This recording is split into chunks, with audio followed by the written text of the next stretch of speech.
Hi everyone and happy Tuesday! Hey guys, so this week we're going to talk about how God works the unexpected, and He has done so several times in my life and even several times in the Bible. So let's get into it.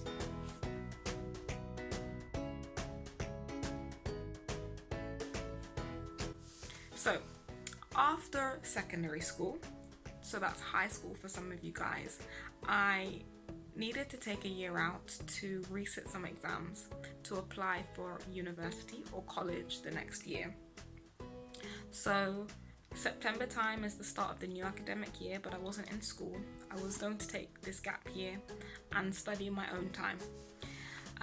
So around the beginning of the year is the time that you make university applications, you do admissions tests, you write personal statements. So we were busy doing that, and I also had the privilege of going on a voluntary mission trip. So when I came back in around November, December time, it was time to look for a job and for Lauren to be an adult because we needed money. So there were certain criteria that I had for this job due to the fact that my main priority for this year was to improve my grades. So one, it was a job with flexible hours, ideally that I could pick and choose to be able to work and study at the same time.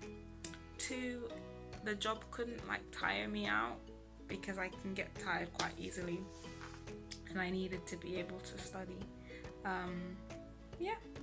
And three, a nice bonus, something that paid quite well, because you might as well want to do that. Aim high. So I was looking for a job, and because I was applying for a university course in healthcare, in the healthcare field, I thought it would be good to look for a job in the healthcare field as well. So as I was looking, I wasn't really finding things that suited me.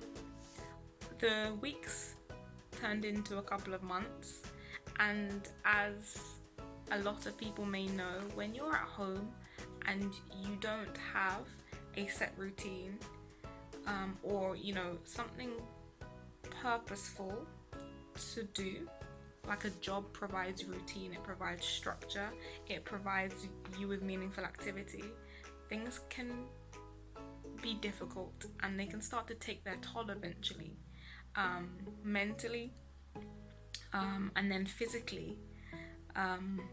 Yes, so anyone relate? It can be very difficult to keep a routine and to keep positive. So the weeks did turn into months, and it started to become difficult not having a job. Saying that, the criteria for my job were lessened. As time went on, Lauren figured that she couldn't be as picky. So I was now applying for jobs which didn't suit my criteria, and as much as I had exams to revise for, a job provides structure, and that also would help with you studying as well. And I still had a few months until I needed to seriously buckle down into intensive study mode. So things were getting difficult at home, and I honestly thought that God would kind of just drop a job into my lap. So I did end up applying for a job as a healthcare assistant, and this job required you to travel from house to house. However, it wasn't ideal because I wasn't going to get paid for the travel time in between, and I don't know if it was going to cover travel expenses, and it just wasn't going to be optimal because I'd be tired traveling, but then all that travel time, it could be time that I could be spent studying. So I went to the training week, and I was excited because it was a job, but it just wasn't ideal. But we said, we've got to crack on and do it. So went to that training week, was just about to start the job when I got a email from an old colleague, an old school friend, who was also on a gap year, but she was currently currently working at our old school as the librarian. And she said, I have to leave the job now, but they're looking for somebody to take over. Would you be interested? So I thought about it and I thought, okay, let me go and see. She said, come and have a look and we can have a chat and see if it would be something that you'd be interested in. So just as I was at the end of my tether, I went to this job, or to my old school again, and they basically told me that they needed somebody to man the library. The official librarian had left, and because it was a school, they needed somebody over the age of 18 to supervise this space if they wanted to keep it open. And so they said, all we need is for you to just sit here. They said, do you know what? You can even study if you need to. We just need you to supervise the kids. So, this job came at just the right time. I'll tell you all the perks of the job. So, this job paid me to study. Are you guys hearing that? They said, you can even study if you need to. So I was getting paid to sit there and to study. Let's just appreciate that. The second thing is that this job was only a 25-minute walk from my house. And I say a walk because that's good exercise. It was quicker in the car. 25 minutes, so I didn't have to do any traveling throughout the day. I could sit and study. This job was a salaried role, so it paid decently, and it paid throughout the summer holiday, which I was surprised about because I just looked at my bank account and I thought, well, I'm not working, but there's money. So I was getting paid to sit and to study. It was a nice, familiar environment. I knew a lot of the staff, even though they had been my teachers previously. The job, so because I was studying and because I knew my previous teachers, if I ever got stuck on a question, what I did is I popped downstairs and I received free tuition from my teachers or my now colleagues. Not only that, because I was now colleagues with some of the support staff and we made good friends, they gave me a wealth of revision resources. Yeah?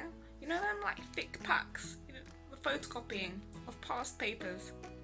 So I was equipped with revision materials.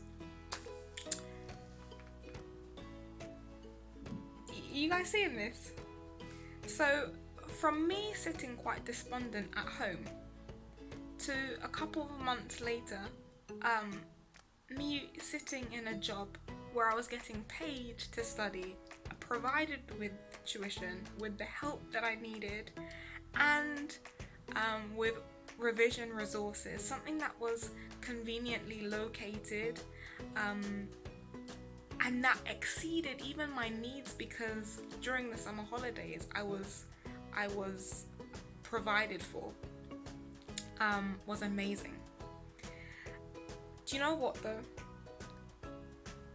That goes to demonstrate just how God provides exceedingly abundantly, above all that we could think or ask or imagine.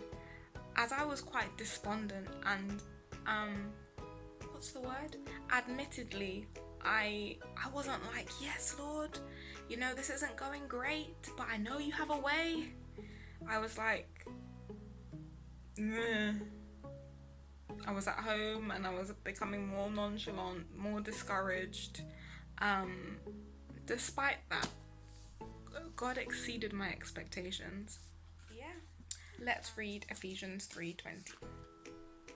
It reads, "Now unto him that is able to do exceeding abundantly above all that we ask or think, according to the power that worketh in us." So, God is able to do exceeding abundantly. In Isaiah, it tells us that his thoughts are not our thoughts, and just as high as the heavens are above the earth, so are his thoughts and his ways above our ways. What do I learn about him from this example? It goes to show me about his faithfulness. Despite my lack of resilience of mind and my faithfulness to keep focused on his provision and his love for me, and his ability to provide for me, he provided abundantly. While I was, I think, while I was quick to, yes, make attempts to go get another job, or to go get a job, he had something, he was bubbling something up in the background all along. So know that God is able to exceed your expectations. So sometimes we need to just put our expectations, or maybe all the time, put our expectations to the side. His word educates us as to what we should expect of God, but we shouldn't impose our limitations on him. And therefore, we should cause our minds to expand, and to expect great things from God, amazing things from him for his glory. It goes to show and affirms us of just how much he cares for us. When God often does things that I don't expect, it is like a massive reminder of how much he loves me, because here's me with a small, narrow mind,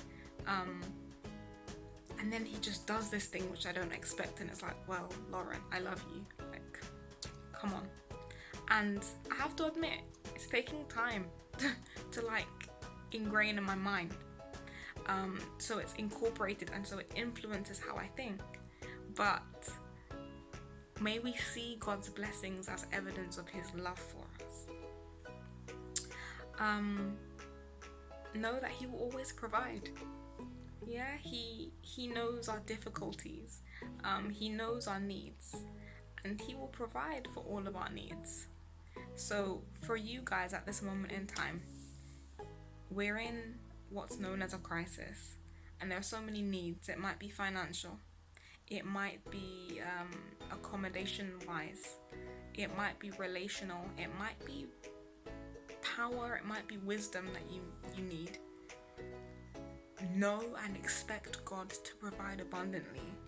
It doesn't mean you have to know how he's going to work, but expect it. It doesn't mean that you're always going to be bouncing off the walls, but expect it. Make the decision today to expect it. No matter what I can see, I expect great things from you, God, because your word says so, because you love me, because you are for me.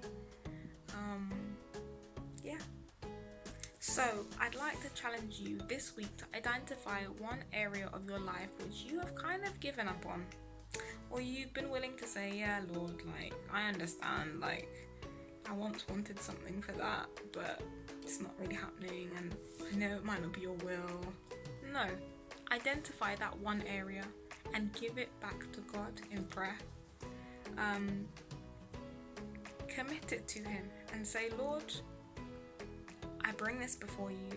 This is what I've wanted to happen, and maybe I've been worn down by having to wait or nothing's really happened, and now I'm willing to settle for less.